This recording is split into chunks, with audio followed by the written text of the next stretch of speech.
Tu vois, je te disais que cette démarche ne s'imposait pas. Et que M. Fernand est un homme ouvert. Au fond, maintenant, les diplomates prendraient plutôt le pas sur les hommes d'action. L'époque serait aux tables rondes et à la détente. Messieurs, mon frère et moi avons beaucoup apprécié votre geste. Alors, puisque nous sommes entre gens raisonnables et que vous fournissez le lubrifiant, on va peut-être se fumer le calumet de la peine. Dis donc, on n'est quand même pas venu ici pour voler des sandwichs. Et pourquoi pas? Les tâches ménagères ne sont pas sans noblesse, surtout lorsqu'elles constituent un premier pas vers des négociations fructueuses. Merci. Merci.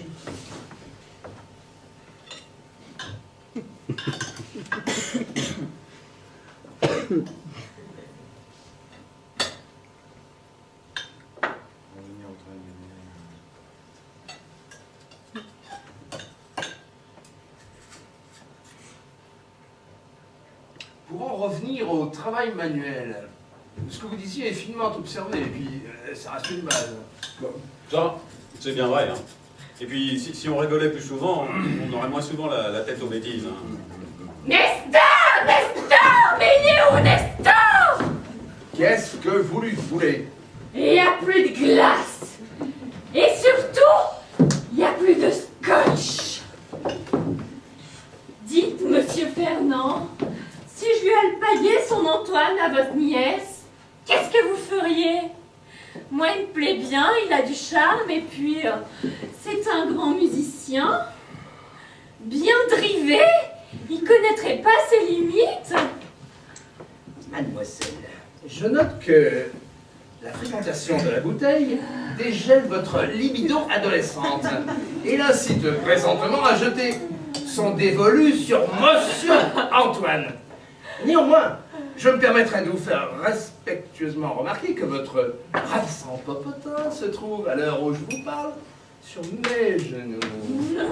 Mademoiselle, je ne saurais trop vous inviter à vous souvenir de ce que votre maman vous disait il y a encore pas si longtemps sur ce qui sommeille à l'intérieur des hommes. Alors, prenez garde qu'une pulsion incontrôlée ne m'entraîne aussi sec à vous composter le berlingot. Là, allez, maître Folas, donnez-lui des jus de fruits, c'est bon. Mais pas de jus de fruits, mais du scotch. Au jus de fruits. Alors, mademoiselle! Mademoiselle, l'oncle de Patricia vous dit qu'il n'y a plus de scotch. Un bois, c'est tout! Eh ben, vous n'avez qu'à en acheter. Avec ça. Doucement, Grisby! Salope! Maître Folas, mais alors vous me décevez.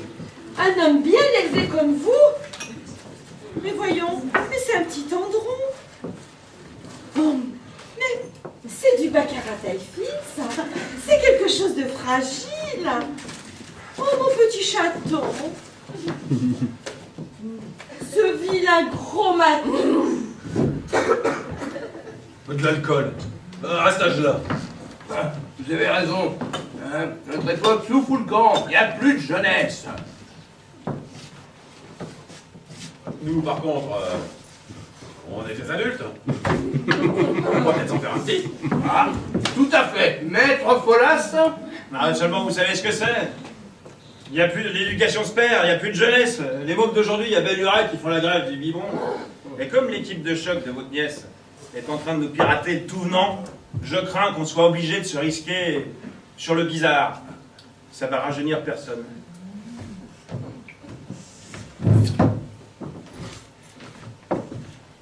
Oh, mais mon petit, tout à l'heure, vous m'avez bluffé. À la façon dont vous avez charmé Monsieur Fernand, il a viré chimpanzé en rut. Parole de professionnel. Je vous donne 18 sur 20. Mon petit, et c'est que vous avez une mine d'or. Et croyez-moi, je m'y connais dans la marchandise.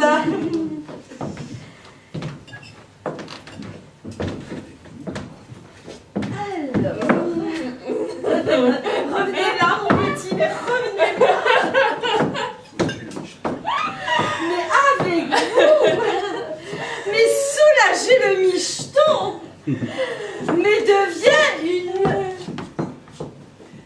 incroyable discipline olympique. Mon petit, si vous n'avez pas de projet professionnel pour l'instant, je vous embauche pour 6 mois. Et si vous en êtes contente, votre fortune est faite.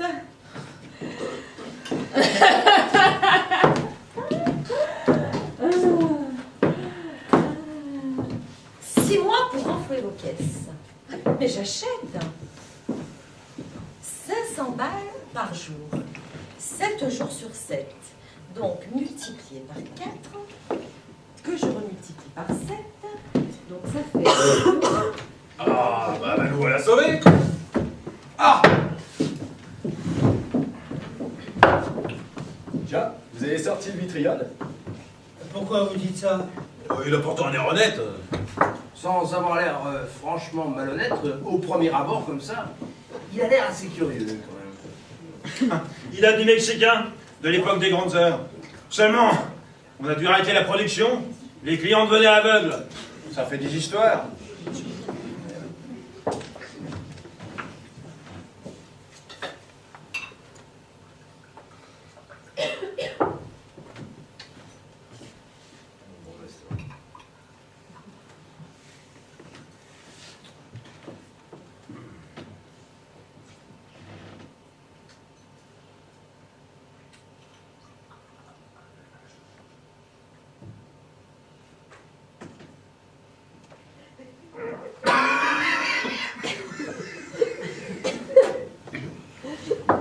Oh, pour reconnaître.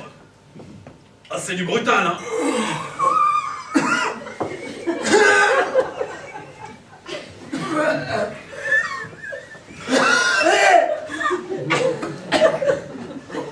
Bizarre, hein? J'ai connu une polonaise qui en prenait au petit déjeuner. Mais faut quand même reconnaître, c'est plutôt une boisson d'homme.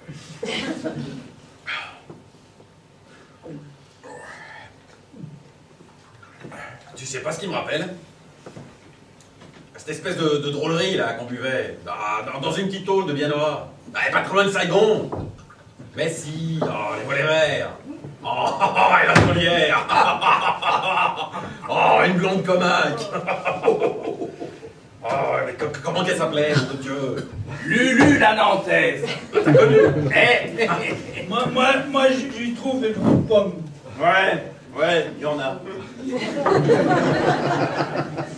Bon.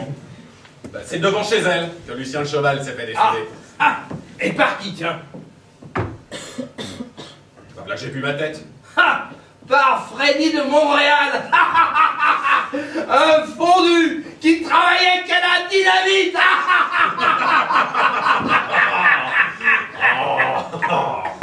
Toute une époque.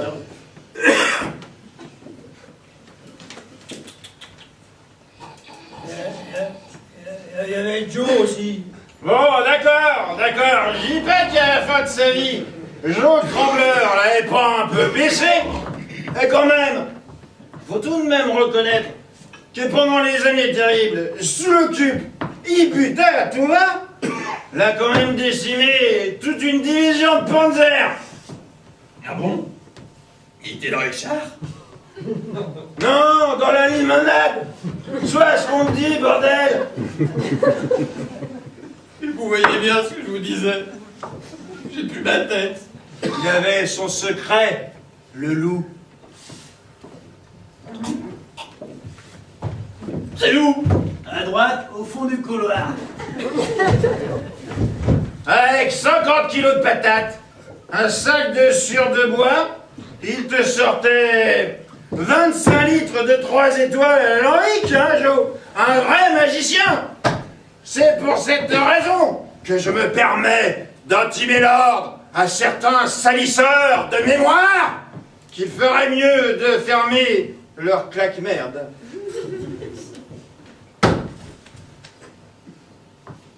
Vous avez beau dire. Il n'y a pas seulement que de la pomme. Il y a autre chose. Ce serait pas des fois de la betterave? Parfaitement. Il y en a aussi.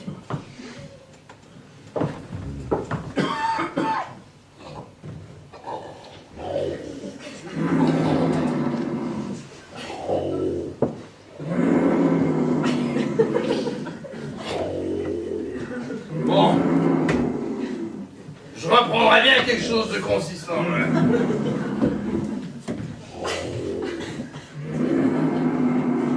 Dis-moi, elle serait pas maquée à un jaloux, là, ta nièce?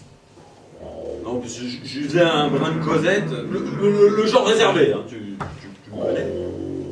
Et voilà, dis pas qu'il y a un petit cave, ce brin. Il se met à hurler. Quoi? Et tout ça. Quoi? Monsieur Antoine a ses vapeurs? Mais c'est que son Altesse commence à me les briser! Menu! Retenez-moi! Avant que j'aille lui en plafonner le but